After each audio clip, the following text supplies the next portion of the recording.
share ko lang po sa inyo ang hindi na kailangan ng 12 pieces na fruits. Ito po ang ating orange sa simbolo ng fire.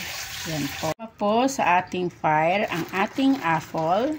Ayan. So, ayan guys.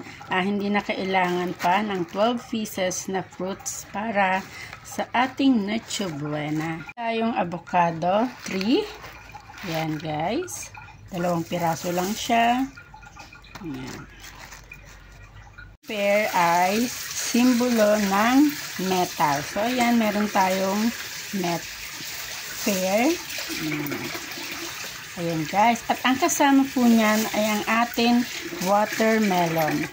Ayan. Simbolo siya ng earth. Natin na ilalagay ay simbolo ng earth. Ayan guys. Ayan lang, napakasimpleng mga prutas na hindi na kailangan ng 12 pieces na prutas para magkaroon tayo ng prosperity. Natin ilalagay ay simbolo ng water. So, ayan ang ating grapes. So, ayan lamang po ay okay na ang ating mga prutas sa ating Noche Buena. Maraming nga po ang aking lucky fruit for this 2025.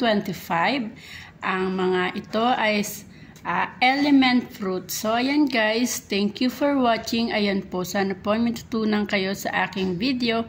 Maraming salamat po. Happy New Year!